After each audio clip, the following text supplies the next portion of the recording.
Assalamualaikum guys, balik lagi di channel aku, Nina. Bantu aku buat subscribe channel ini ya guys. Nah, kali ini aku mau review mengenai drama Korea. Nah, karena kan sekarang akhir-akhir ini nih teman-teman semua lagi banyak aktivitas yang di rumah aja ya. Nah, supaya di rumah aja tapi nggak bete, pasti banyak juga nih yang akhirnya jadinya jadi lebih suka nonton drakor. Nah, buat aku sendiri nih, nonton drakor itu udah hobi aku banget dari aku waktu masih SMP ya sampai sekarang, udah bertahun-tahun lamanya. Dan akhir-akhir ini beberapa teman-teman aku tuh banyak yang ngechat buat nanya, minta rekomendasi judul drakor yang bagus gitu ya, karena kan beberapa dari mereka newbie itu masih nontonnya yang lagi fenomenal aja gitu, yang lagi ngehits aja, sedangkan sebenarnya judul drakor lain itu banyak banget loh yang bagus gitu. Oke, kali ini aku mau rekomendasiin judul drakor drama Korea yang jarang banget disinggung sama beberapa orang, tapi sebenarnya judul drakor ini atau drama Korea ini ceritanya itu bagus, dan kalau menurut aku ceritanya itu ringan, gak berat. Jadi buat teman-teman yang baru-baru mulai suka sama drama Korea, kalau menurut aku sih bagus ya buat nonton yang ceritanya ringan-ringan dulu gitu. Oke, aku mulai dari yang pertama. Drama Korea pilihan aku yang menurut aku ceritanya ringan dan nggak berat ya, dan bisa ditonton sama beberapa hampir kalangan usia ya, jadi aman lah ditonton. Karena kenapa sih aman ditonton oleh segala usia? Karena ceritanya itu general, umum, dan nggak banyak adegan hotnya ya. Jadi buat aku sih, kalau misalkan buat para Mahmud nih yang mau nonton tapi takut diikutin sama anak-anaknya, kalau menurut aku sih tonton lah yang aku rekomendasiin ini ya. Oke, yang pertama itu ada Thumping Spike. Itu ada season 1 dan season 2 ya. Thumping Spike itu menceritakan tentang atlet voli yang ada di kampus gitu ya, atau di universitas gitu ya, di sekolah tinggi di Korea. Nah, kenapa sih aku rekomendasiin drama Korea ini gitu? Karena yang aku bilang tadi, ceritanya itu ringan, kemudian bisa ditonton oleh segala usia, karena gak banyak adegan-adegan yang vulgar gitu ya. Jadi takutnya kan kalian juga jenuh gitu ya. Oh, drama Korea ceritanya gak jauh-jauh dari pelakor, gak jauh-jauh dari yang begitu gitu ya. Tapi sebenarnya banyak drama Korea yang ceritanya itu aman banget loh ditonton sama segala usia. Nah, Thumping Spike ini aku coba jelasin yang season satunya dulu ya. Itu menceritakan tentang Dewi Voli. Jadi tokoh utamanya ini main voli wanita gitu ya ceritanya. Nah, itu diperankan oleh Hwang Seung-eun gitu ya. Jadi dari pemerannya jadi cantik banget gitu kan. Dan dia di sini memerankan sebagai Dewi Voli atau atlet voli kampus gitu ya. Nah, di situ namanya sebagai Sera. Nah, dia itu lawan mainnya ada Song Jae-rin sama Lee Tae-hwan. Oke. Nah, itu tadi yang season 1. Sedangkan Thumping Spike ini dia ada 2 season. Nah, season 2-nya ini pemainnya, aduh, aku suka banget deh. Pemainnya itu ganteng, imut pokoknya. Nah, itu untuk season 2-nya itu diperankan oleh Lee Won-keun. Lee Won-keun ya. Coba deh. Nih fotonya nih. Nah, ganteng kan? Terus udah gitu senyumnya itu manis banget dan kayaknya sih umurnya masih muda ya. Nah, kemudian lawan mainnya itu ada Kim So Eun. Nah, di sini si Kim So Eun ini memerankan dua karakter yang berbeda ya. Jadi ceritanya si Kim So Eun ini di sini tuh kembar tapi punya sifat atau karakter yang beda banget gitu. Yang satu itu ganjen, centil atau berani gitu ya. Nah, yang satunya lagi nih kutu buku banget gitu. Nah, nanti spoiler dikit ya, si Kim So Eun yang versi kutu buku, yang versi pintar inilah yang akan berhadapan dengan Lee Won Keum tadi gitu. Oke, itu tadi judul drama Korea yang pertama aja udah ada 2 season. Oke, selanjutnya ada Love Alarm. Nah, Love Alarm ini aku sih suka banget ya, karena pemainnya itu si Kim So Hyun. Coba siapa yang nggak tahu? Nah, ini nih ya fotonya. Oke, di sini Kim So Hyun itu bermain sama Song Kang sebagai pemeran utama prianya. Song Kang ya. Kemudian lawan mainnya itu adalah Jung Garam ya. Nah, di sini itu Love Alarm itu ceritanya tentang sebuah aplikasi yang bisa ngedeteksi siapa sih yang lagi suka sama kita gitu. Maaf, bukan siapa, tapi ada orang nggak sih? Jadi dalam jarak 10 meter ini bisa ketahuan kalau ada orang yang suka sama kita. Tentunya dengan kita mengunduh dulu atau menginstal dulu si aplikasi Love Alarm ini. Itu jalan ceritanya. Nah, aku sih rekomendasiin banget. Cuman memang di awal-awal episode agak ada adegan kissingnya antara Kim So Hyun dengan Song Kang tadi. Nah, cuman entah kenapa nih aku kena sindrom second lead di sini gitu ya. Jadi pas nonton Love Alarm ini, aku nggak tahu sih yang lain gimana, tapi kalau aku sih kena sindrom second lead gitu. Apa sih sindrom second lead itu? Jadi aku entah kenapa lebih terpesona sama bukan pemeran utama prianya, tapi pemeran kedua prianya gitu ya. Nah, yang diperankan oleh Jung Garam tadi gitu. Ini dia orangnya. Nah, itulah kenapa aku lebih tertarik sama si second lead ini, karena dari karakternya nih aku lebih suka karakternya second lead ini ya. Dia itu lebih tenang dan lebih sabar sih menghadapi wanita pujaannya gitu ya, dibandingkan sama Song Kang yang menjadi pemeran utamanya gitu. Cuman sayangnya Love Alarm ini di akhir cerita kalau menurut aku agak ngegantung sih. Bukan agak ngegantung, tapi sangat menggantung gitu. Karena sampai di akhir cerita, di akhir episode itu kita nggak tahu dia itu akhirnya jadinya sama siapa gitu. Nah, mungkin ini salah satu trik marketingnya rumah produksinya Alarm ini. Karena apa? Karena ternyata di tahun ini nih, tahun 2020, Love Alarm ini akan merilis season keduanya. Jadi bener-bener menyuruh kita memang harus nonton lagi season keduanya kalau kita mau tahu endingnya itu bakal gimana gitu. Jadi memang kalau menurut aku bener-bener trik si rumah produksinya itu adalah menggantungkan di akhir cerita di season pertama supaya para netizen semuanya penasaran dan nonton lagi season keduanya. Dan aku denger pemeran di season keduanya tetap sama, jadi ceritanya bener-bener nyambung ya.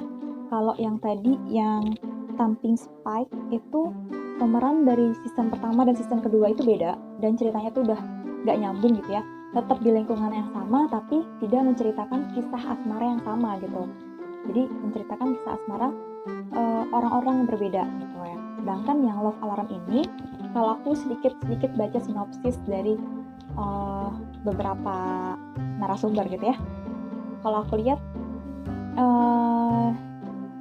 pemerannya tetap sama, jadi ceritanya benar-benar nyambung dari season pertama gitu. Makanya beberapa netizen tuh pas nonton Love Alarm ini benar-benar kesel di akhir cerita, di akhir episode tuh kesel banget. Karena kita pengennya besok juga harus udah ada season keduanya. Karena benar-benar bikin penasaran banget gitu ya. Oke, itu tadi judul yang kedua. Aku lanjut ke judul yang ketiga ya. Oke, aku ingetin lagi ya, aku hanya rekomendasiin cerita yang menurut aku ringan dan gak terlalu banyak adegan-adegan hotnya, dan aman ditonton oleh semua kalangan usia ya. Oke, yang judul yang ketiga itu A Poem a Day. Nah, dari judulnya aja itu jadi A Poem a Day. Jadi setiap hari itu ada puisi gitu ya. Nah, di drama Korea A Poem a Day ini emang bener. Jadi di setiap episodenya itu benar-benar ada puisi-puisi romantisnya yang disisipkan di situ, dan itu aku yakin puisi-puisinya asli. A Poem a Day ini menceritakan mengenai dia itu latarnya, kalau tadi yang Tamping Spike itu latarnya di sekolahan, di universitas, di sekolah tinggi. Kemudian Love Alarm itu latarnya di sekolahan, sekolah menengah atas gitu ya, kayak SMA kayak gitu. Nah, sedangkan yang A Poem a Day ini latarnya itu di hospital atau rumah sakit. Cuman tenang aja, biasanya kalau drama yang menceritakan tentang kehidupan di rumah sakit atau aktivitas di rumah sakit biasanya kan ada agak ngeri ya, jadi ada aktivitas operasi dan sebagainya gitu kan. Nah, cuman kalau yang A Poem a Day ini dia memang latarnya di rumah sakit, tapi dia nggak menceritakan tentang aktivitas si dokter atau perawat gitu ya. Jadi justru sebenarnya bagian di rumah sakit yang jarang banget diekspos itu yaitu terapis fisik. Nah, kita semua tahu pasti di setiap rumah sakit itu ada yang namanya terapis fisik kan. Cuman memang jarang banget ada drama yang menceritakan tentang terapis fisik gitu ya. Nah, di A Poem a Day ini menceritakan aktivitas atau pekerjaan si terapis fisik yang sebenarnya sama pentingnya dengan dokter, dengan perawat, begitu ya. Oke, A Poem a Day ini diperankan oleh Lee Yoo-bi ya. Nah, dia sebagai terapis fisik yang masih bisa dikatakan kontrak ya, masih kontrak kayak gitu. Jadi dia bukan staf terapis fisik permanen kayak gitu kan. Nah, dia menghadapi dilema dari pekerjaannya dia yang sudah dalam masa waktu habis kontrak gitu. Nah, di samping itu dia terlibat kisah asmara dengan atasannya nih, sama-sama terapis fisik juga ya. Itu diperankan oleh Lee Jun Hyuk. Nah, ini nih. Nah, dia artis senior ya, jadi bukan pendatang baru gitu. Kemudian second lead-nya itu ada Jang Dong Yeon. Nah, si Jang Dong Yeon ini ceritanya seumuran sama si Lee Yoo-bi, cuman dia masuk ke rumah sakit itu masih sebagai terapis magang gitu. Jadi tingkatannya itu masih di bawahnya si Lee Yoo-bi, dia sebagai terapis magang. Nah, di sini pun aku sebenarnya agak-agak hampir kena sindrom second lead lagi ya, karena jujur aja aku lebih suka si second lead-nya di sini. Meskipun memang second lead-nya itu terlihat seperti masih anak-anak gitu ya. Memang lebih dewasa pemeran utama prianya gitu. Cuman di sini aku bisa menghindari sih, memang cuman hampir kena sindrom second lead tadi gitu ya. Oke, itu tadi judul yang ketiga, A Poem a Day. Lanjut ke judul yang keempat, yaitu Cheer Up. Wah, Cheer Up nih. Kalau aku kasih tahu siapa pemerannya, pasti beberapa di antara kalian menganggap aku merekomendasikan ini karena aku suka sama pemerannya gitu. Pemerannya itu gak lain sama seperti pemeran Tamping Spike 2. Ya bener banget, pemerannya itu adalah Lee Won-keun. Entah kenapa aku dapat lagi drama yang diperankan sama dia gitu, jadinya aku langsung cocok sih, karena pas lihat sama nih pemerannya gitu. Jadi tanpa sengaja juga ya aku nontonnya. Cheer Up ini latarnya itu sekolah menengah atas, tapi dia itu sekolahan yang ada asramanya gitu. Jadi karena mungkin sekolah-sekolahan di Korea itu ada fasilitas asrama kayak gitu ya. Jadi dia si murid-muridnya ini nginep di asrama itu gitu. Nah ini terlibat asmarnya sih dari si Lee Won-keun ini, dia itu sebagai salah satu murid siswa yang terbaik ya, siswa terbaik di sekolah itu. Kemudian dia terlibat perseteruan sama si pemeran utama wanita yang di sana itu sebagai salah satu siswi yang bermasalah gitu ya, karena dia itu bukan dari salah satu murid terpintar gitu. Jadi si pemeran utama wanita ini sebenarnya murid yang agak kurang dari segi ilmu pendidikannya gitu ya. Nah lama-kelamaan akhirnya mereka terlibat asmara juga sama second lead nih. Nah second leadnya itu si Jisoo yang punya konflik tersendiri di keluarganya dia, konflik dengan ayahnya gitu, karena si Jisoo ini sama kayak Lee Won-keun, jadi dia itu perannya sebagai salah satu siswa terbaik gitu ya, yang menduduki kelas siswa terbaik kayak gitu.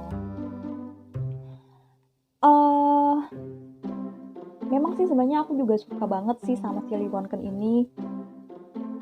Perannya di sini pun sebenarnya dia bukan orang yang sombong gitu ya, meskipun dia siswa terbaik, dia bukan orang yang sombong kayak gitu. Nah aku sukanya jalan ceritanya ini menurut aku ringan gitu ya, jadi kita nggak terlalu mikir keras banget untuk nyambungin tiap episodenya, dan tapi tetap aja susah ditebak ya. Oke, itu tadi judul yang keempat. Sekarang aku akan kasih lagi satu judul lagi ya, jadi aku kasihnya 5 judul aja.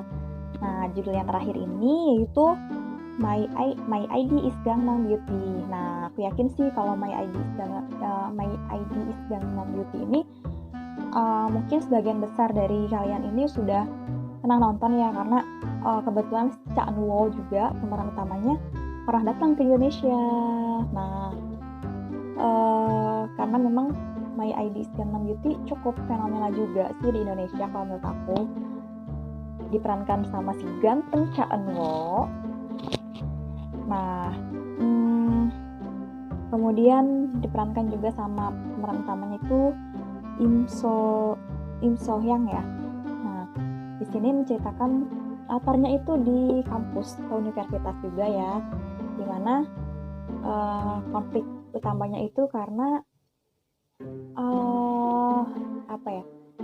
mengenai operasi plastik. Jadi si pemeran utama wanita ini melakukan operasi plastik gitu, karena dia merasa tidak percaya diri dari dia sekolah menengah atas gitu ya. Dia jadi suka sama seseorang, cuman dia ngerasa dia itu seperti terasing gitu, dan merasa dia itu berbeda dengan wanita-wanita lain di Korea gitu ya. Nah aku nggak tahu sih kehidupan di sana itu seperti apa, tapi dengan menonton My ID is Gangnam Beauty ini aku jadi berpikir mungkin si pemeran utama wanita ini juga mewakili isi hatinya beberapa gadis Korea yang mungkin tidak memiliki paras yang cantik gitu, atau tidak memiliki standar kecantikan Korea yang seperti yang sampai sekarang ini kita tahu ya, standar kecantikan di Korea itu kan ya cantik, putih, langsing kayak gitu kan. Nah itu mungkin yang menyebabkan banyak sekali di sana itu yang melakukan operasi plastik gitu. Nah, salah satunya yang diceritakan di My ID Gangnam Beauty ini gitu. Jadi kalau menurut aku sih di sini tuh banyak pesan yang tersirat juga di drama ini gitu ya. Jadi kita sebenarnya nggak boleh mendiskriminasi orang gitu berdasarkan tingkat kecantikannya gitu ya. Karena di sini tuh kelihatan banget kalau beberapa orang di situ sangat mendiskriminasikan kecantikan gitu. Jadi ada level-levelnya kayak gitu, level-level kecantikan. Nah, oke, itu tadi review 5 drama Korea dengan cerita yang ringan dan bisa ditonton oleh semua kalangan. Itu tadi ya. Semoga 5 judul rekomendasi dari aku ini bisa berguna juga buat kalian yang masih bete selama ini di rumah aja. Dan semoga hari-hari kalian terasa lebih ringan lagi, gak ada beban setelah nonton 5 judul drama Korea yang aku rekomendasiin. Nah, aku juga mungkin di next video aku bisa rekomendasiin judul drama Korea lain yang mungkin dengan genre-genre yang berbeda ya.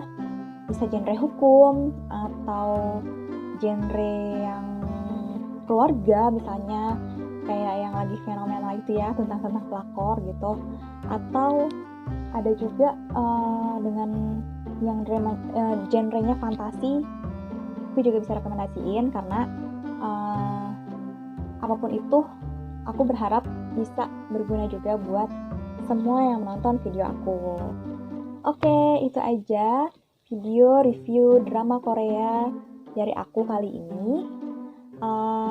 Kalau ada salah-salah kata atau agak-agak belibet atau salah-salah penyebutan nama pemerannya tadi, aku mohon maaf ya, karena lidah aku memang agak belum terbiasa nyebut nama-nama tokohnya gitu. Jadi aku hafal alur ceritanya, tapi aku susah nyebut nama pemerannya kayak gitu. Jadi aku minta maaf dan see you di next video. Sampai jumpa di video aku berikutnya. Dadah. Jangan lupa like, comment, subscribe, dan share video aku ini ke semua akun sosial media kalian ya. Dadah. Assalamualaikum.